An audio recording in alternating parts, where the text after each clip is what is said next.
Welcome to Big Homeopathy. I'm your host, Sarah Thompson. Hi, welcome to Big Homeopathy. I'm Big Homeopath, Sarah Thompson.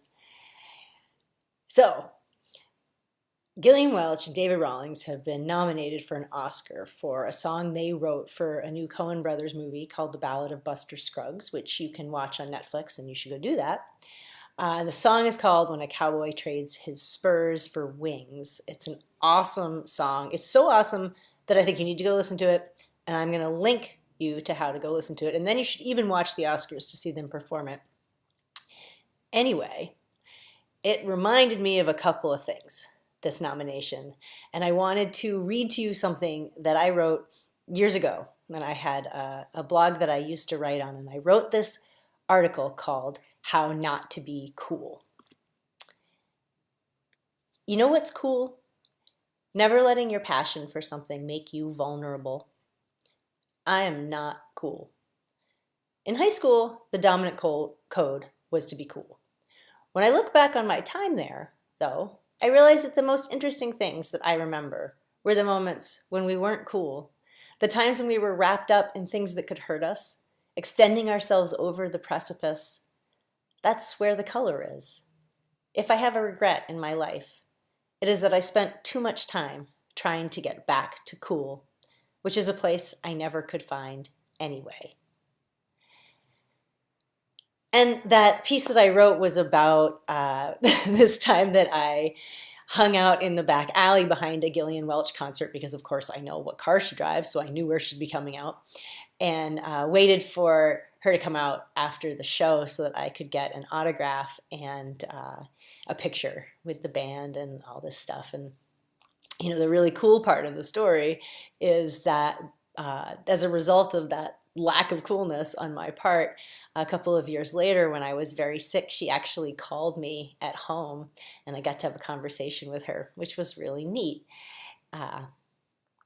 And so, you know, what that had me thinking about how doing the thing that you're passionate about, at some point, you got to get uncool. You got to get out there and be vulnerable. And for me, being a homeopath and being out there about homeopathy I can't imagine my life without it. And I would rather be a homeopath than be cool. But the other thing that came up for me that was on my mind is because this is a Cowboys song, and the phrase that has been on my mind a lot lately is "get back on the horse." And you know, I had the flu, and then those symptoms are information. We know that as homeopaths, and that's such a wonderful thing that it's like when you're stopped because you need to be stopped. If what you have to do is lie on the couch for 2 days, that's what you have to do. But then there comes that moment when you start to be able to do things again. You have to get back on the horse, and it's daunting. All the things that really do need to happen that haven't happened, plus the things that now are part of your regular schedule. And there's a part of you that just wants to, like, you've been thrown, you want to lie there in the mud. Even if you get kicked by the damn thing, you don't want to get back on the horse. And so I think it's easy in those moments to understand how people choose disease, how disease can feel more secure and more safe and more comforting than taking the risk of getting back on the horse. And when it's a big disease and you've lived with it for a long time, that it's so intimidating to make that shift. And one of the things that I love so much about homeopathy, and one of the things that I sometimes makes me call it a quality of life hack, is that the right remedy can cause that perspective to shift just enough that the person starts to really want to choose to get back on the horse. And so I find that when I'm writing in my self-journal about what I'm grateful for, so often I write baby steps because I'm so grateful for being able to take them. And I never forget how hard it is to take those first steps and to get back on the horse. And since I had an acute flu, and since so often people have an experience with homeopathy that is acute, and that's kind of what makes them realize that they want to learn more, I thought we'd talk a little bit about the flu today. Most homeopaths know the stories from 1918, from the terrible Spanish flu pandemic in the wake of World War I, and how horrible, how many, millions of people died, hundreds of millions of people got the flu, tens of millions of people died of the flu. It was really horrible. And in the US, there were homeopaths treating people homeopathically with the flu, and we know they had these amazing results from Julian Winston's The Face of Homeopathy book. There was a review published of that in the New England Journal of Homeopathy. And we know these stories. H.A. Roberts losing not a single man on a troop ship where they were giving away coffins because the other ships had so many dead that they needed to borrow coffins.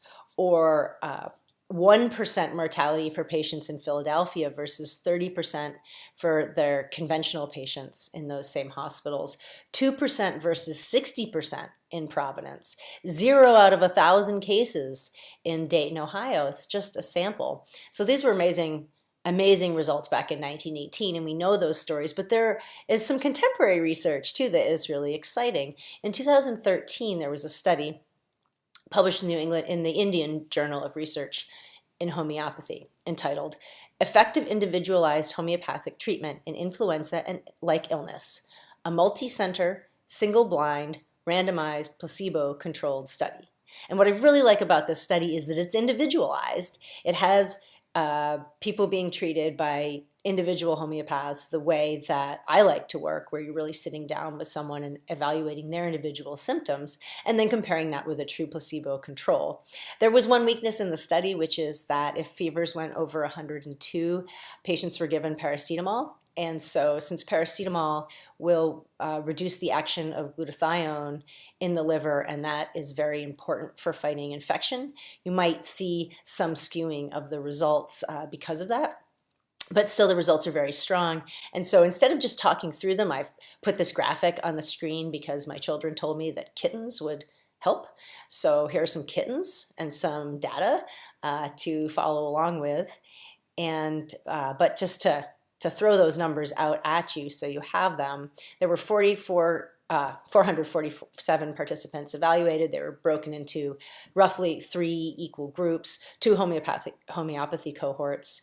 One was an LM group and one was a C potency group, then the placebo group. And these numbers are just really amazing. Improvements of headache and myalgia in 1 day for the treatment group versus the 6th day and the 5th day for the placebo group, improvements in malaise on the 2nd day versus the 6th day, sore throat of 1st and 2nd day versus 5th day, 2 to 3 days for fatigue in the treatment group versus 7 days in the placebo group, etc. All the results are in the link study. You can go there and check it out, but you get the picture. If you don't want to have flu symptoms any longer than is necessary, you go for homeopathy. And so I think in flu season, people get all these pressure to get the vaccine. It's great to have some of those numbers at our fingertips, and especially when they come with kittens. So I see it as my job to help clients get back on the horse. A lot of the time, that's part of what discovering that love for yourself is. It's in the little things. It's in choosing to do the things that advance you in the world personally. And I find that even after an acute, I come back out of an illness that's been treated with homeopathy so much stronger and clearer. It's like I have to go through that. And so it's one of the things that I value so much about it. And I want to hear your stories and your research and be in touch with you. I want this to be a community. So do get in touch with me. I tell you how to do that below in the links. And I look forward to talking to you next week. Big Homeopathy. It's going to be huge.